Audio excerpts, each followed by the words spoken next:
Classic Conversations is brought to you by Palm Springs Life magazine, celebrating 50 years of bringing art and culture to Southern California. The Michael H. Lord Gallery in Palm Springs is proud to support public television. Learn more about our paintings, photography, and sculpture at michaelhlordgallery.com or at our North Palm Canyon location. Michael H. Lord Gallery, an oasis of contemporary art since 1978.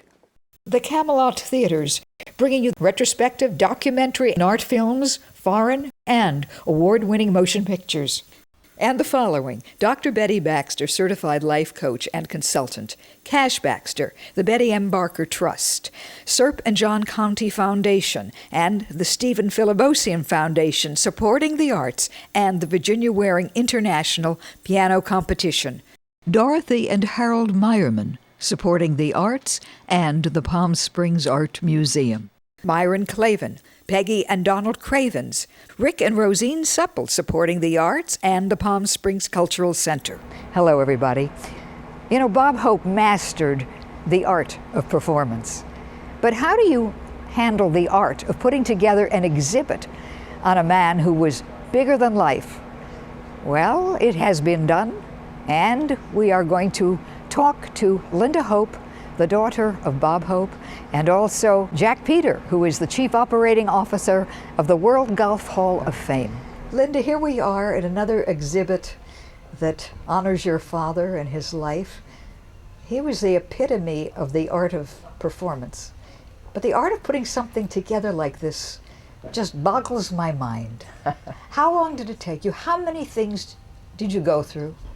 Well, actually, this all started back in 2007, and the World Golf Hall of Fame people approached us about doing some kind of an exhibit based on Dad's life. And I think one of the reasons they wanted to have Dad, because he was a great kind of bridge between the entertainer and golf. And he was one of the first that started to popularize the Pro-Am games and the interaction with the crowd and all of that sort of thing. So it was a really happy kind of association, because they sent out a team, Andy and Mary Altman, and they came and really sat with Jan in our office, and Jim Hardy, who was the custodian of all the video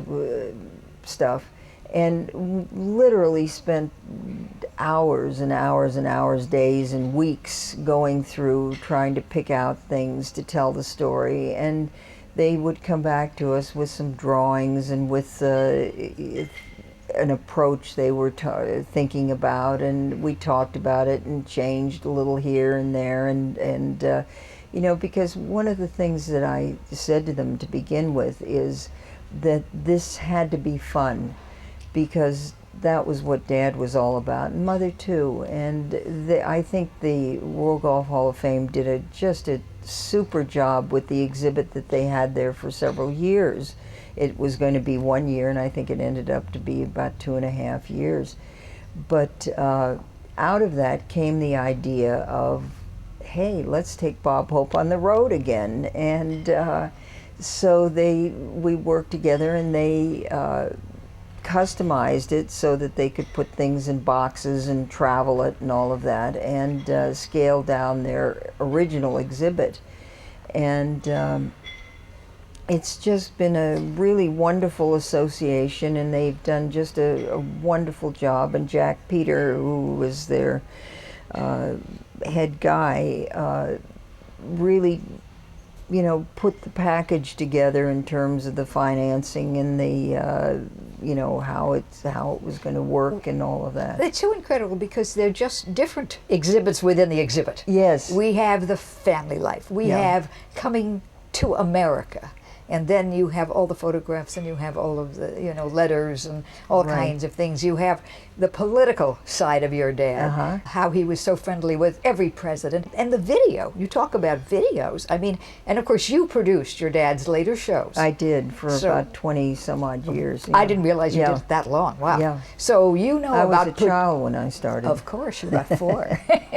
The production that you did was so incredible, and the production on this is the editing is amazing in every sphere of your dad's life. To encapsulate it in small packages the way it is. Well, it was a wonderful collaboration, and we were able to. Dad was somewhat of a pack rat, and I'm really noticing this now that I'm kind of going through and clearing out the houses for eventual sale.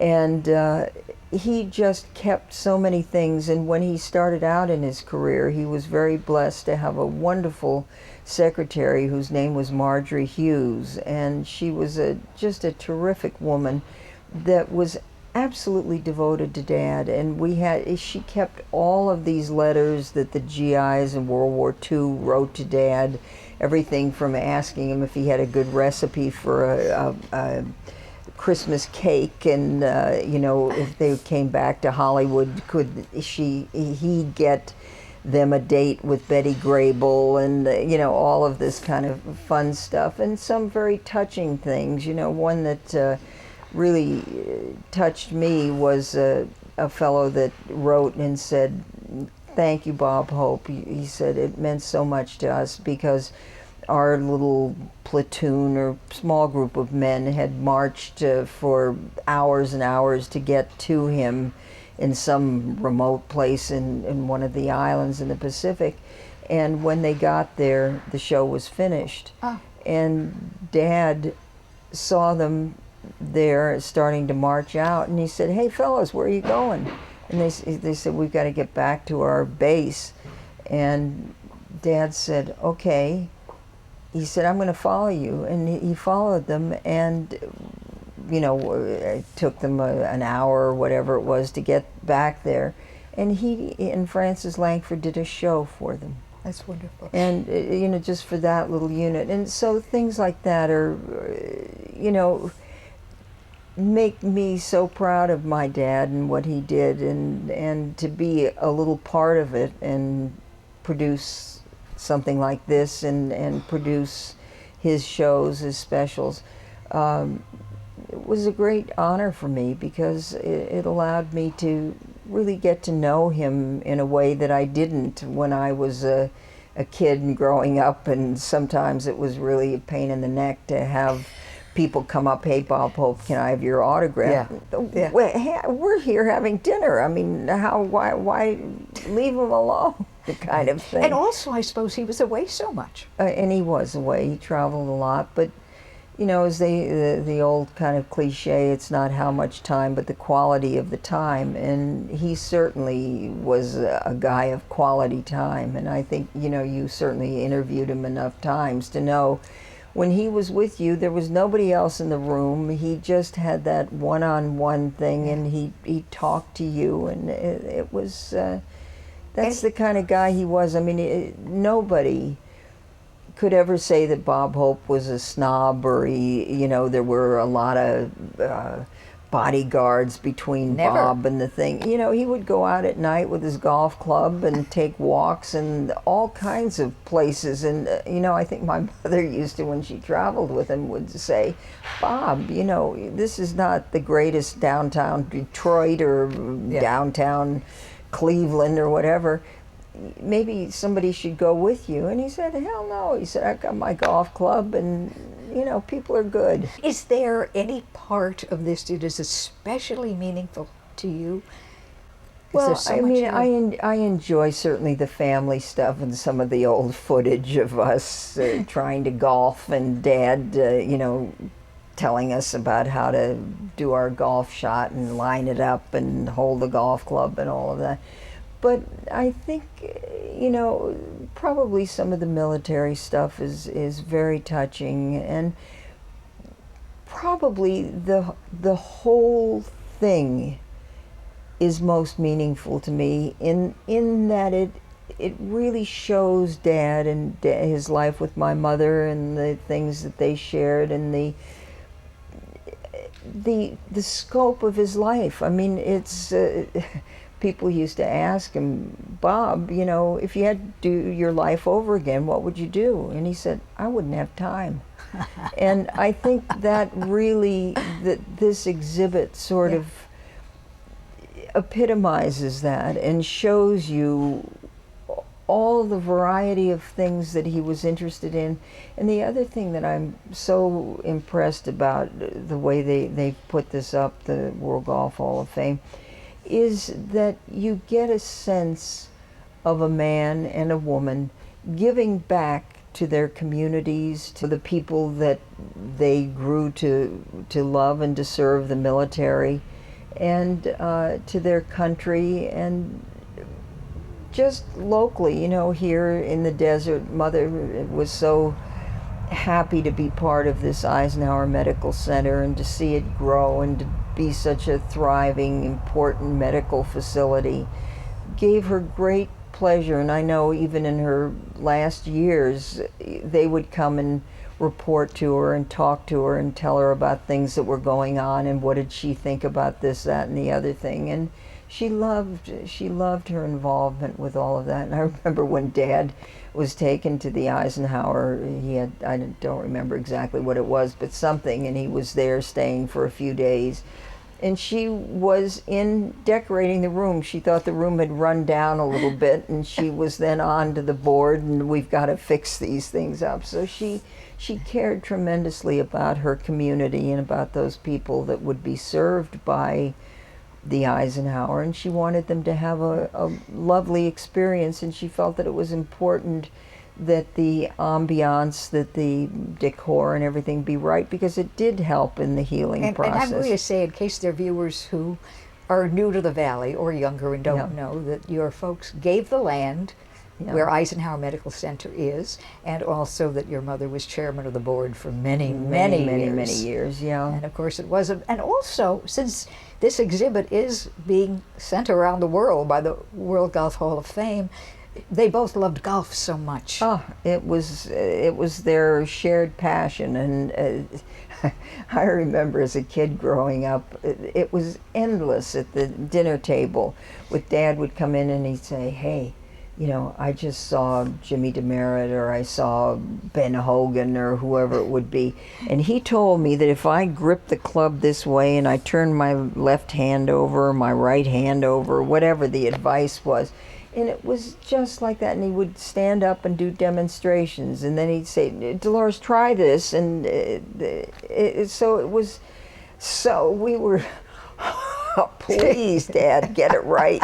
Do you play golf? No, I don't. I did play. I mean, we, out of self-defense, every vacation we went on, everything was always golf-centric. And we even, he loved to do fishing, and we'd go up to Canada, rent a boat, and we'd all go on. And it always had to be someplace that had golf courses so that you could pull in at night, he could sleep, and then, you know, fish in the morning and then come back and play golf. Well, your mother told me that once that he played golf, or played at it. I mean, because you had the little putting or at your house here in Palm Springs, that he would try to play golf a little bit every day. And with this tremendous schedule of his, I thought, how do you do that? But he did. Well, I think it's one of the reasons he was able to have that kind of a schedule. And you know, now that Humana has taken over the golf tournament, which, you know, people came up to me last year and said, "Oh, isn't it a shame that it's not the Bob Hope anymore?" It'll always be the Bob Hope. I mean, you know, or the Hope Classic. But Humana is the perfect match, because everything that Dad believed in, which was a healthy life, walking, exercising with the golf and all of that, is exactly what Humana is about. And so I think he would be very happy with the involvement and how things have evolved. And then to have his friend Bill Clinton be the host and be the kind of spiritual father of all of this. And you know, I know how much Dad loved Bill Clinton, and I think the president had a shared feeling for my dad.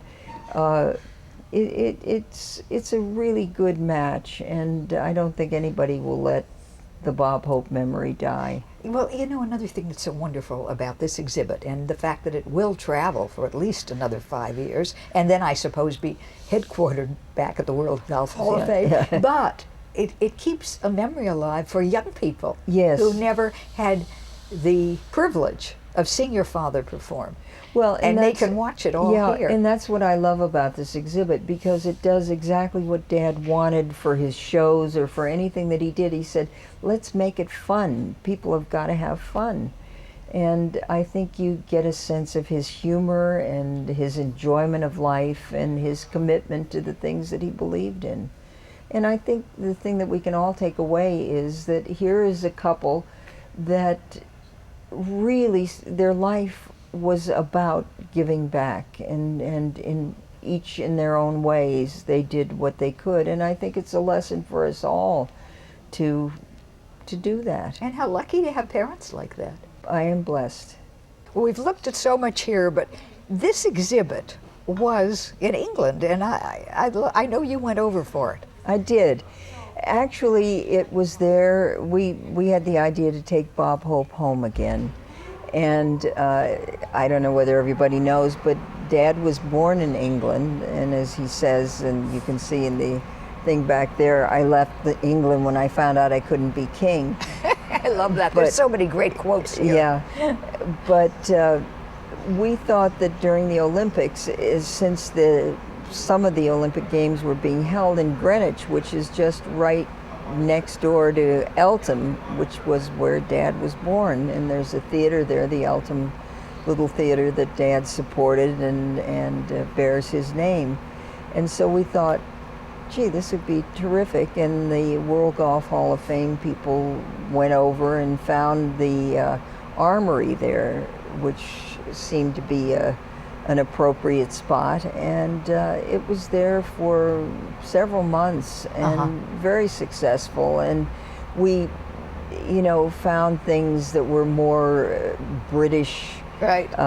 type things. There was a letter from the Queen where she had written specifically to Mother to thank her for little goodies that Mother had sent back to the royal family when they were small. And it just reminds me of a story when Mother and Dad were asked to tea at the Buckingham Palace, and so they were all very thrilled at this lovely honor, and they were going to be having tea with the Queen in her quarters. And so Mother, they arrived at the appointed time, and Mother said, is there a bathroom that I can use? And so they said, yes, it's just up this little landing and it's right there. So she went in, and she came out, and there were all these little corgi dogs on the landing. And she immediately got down on her knees and was playing with the dogs and all of that. And then she said she looked up, she saw a pair of legs, and she looked up, and it was the Queen. And she said, "Oh, Your Majesty." But, then they went on to talk about dogs, which they loved, and it was, a thing that was very close to my mother's heart. As you know, they had several dogs, many poodles, and Always. then most recently, or at the end of her life, Mother had a little Chihuahua that she just adored. So never did I ever remember them being without dogs. And we all, when all of the children, 4 children, were living there at home in high school and so on, we each had our own dog. So Mother would call in a trainer every now and then to try and teach them. And I think the poor man went off in total distress after the experience of trying to get everybody to walk their dogs and do all the stuff. But it was something that was important, the dogs. But to get back to England, I think Dad would have loved to be there almost as much as he loves, I'm sure, being here in Palm Springs. And as you come into this air museum, you look up the hill and there's their house, and you know, I think somewhere they're looking down on us and happy to be here, and hoping that their friends in the desert and other people that come as visitors will have a chance to come and see this, because it's great fun. Everybody should. Yeah. And it's going to be here all season. Yes, until April, I think, early correct.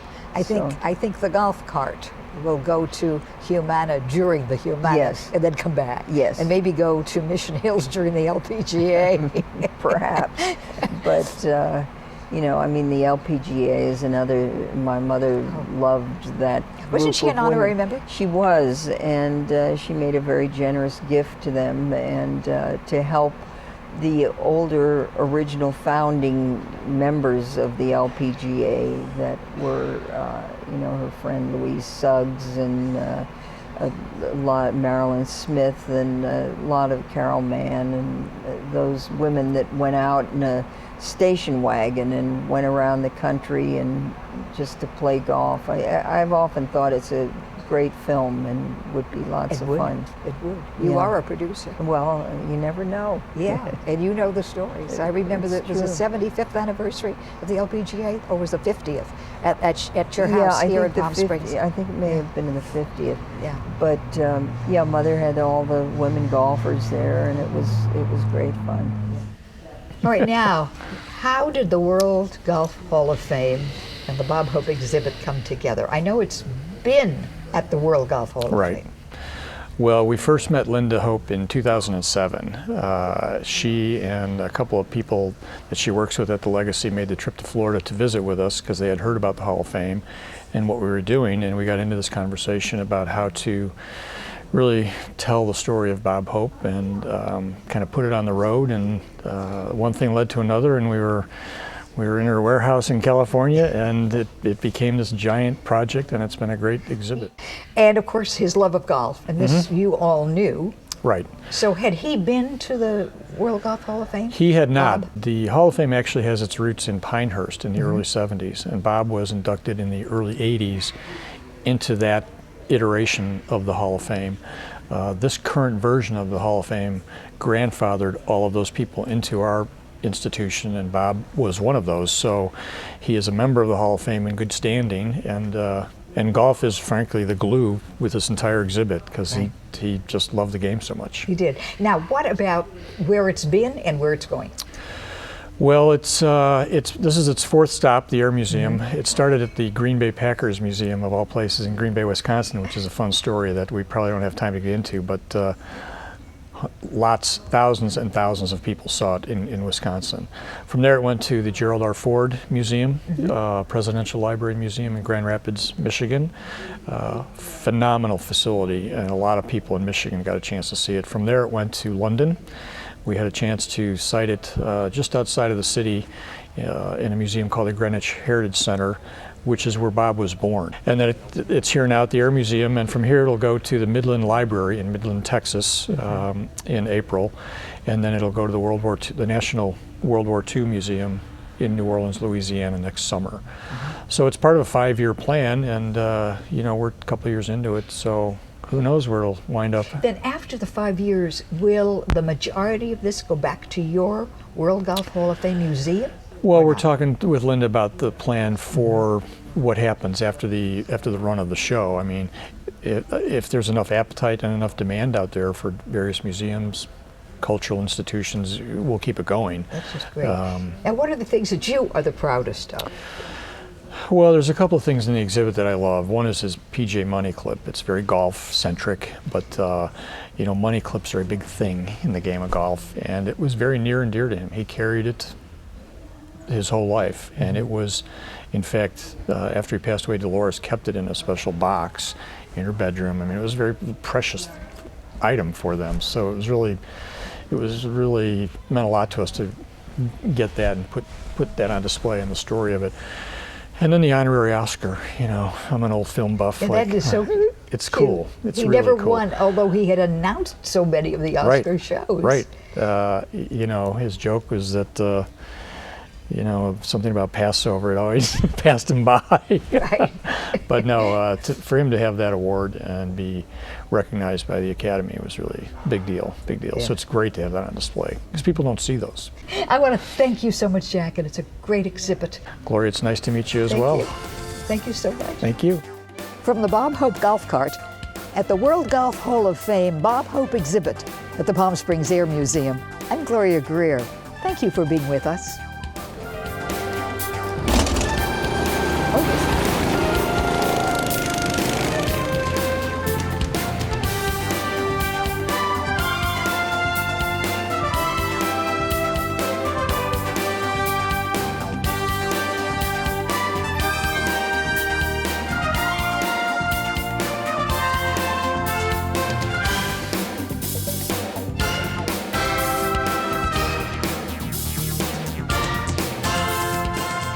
Classic Conversations is brought to you by Palm Springs Life magazine, celebrating 50 years of bringing art and culture to Southern California. The Michael H. Lord Gallery in Palm Springs is proud to support public television. Learn more about our paintings, photography, and sculpture at michaelhlordgallery.com or our North Palm Canyon location. Michael H. Lord Gallery, an oasis of contemporary art since 1978. The Camelot Theaters, bringing you retrospective documentary and art films, foreign and award-winning motion pictures. And the following: Dr. Betty Baxter, certified life coach and consultant; Cash Baxter, the Betty M. Barker Trust; Serp and John Conti Foundation, and the Stephen Philibosian Foundation, supporting the arts and the Virginia Waring International Piano Competition; Myron Clavin, Peggy and Donald Cravens; Rick and Rosine Supple, supporting the arts and the Palm Springs Cultural Center; and Dorothy and Harold Meyerman, supporting the arts and the Palm Springs Art Museum.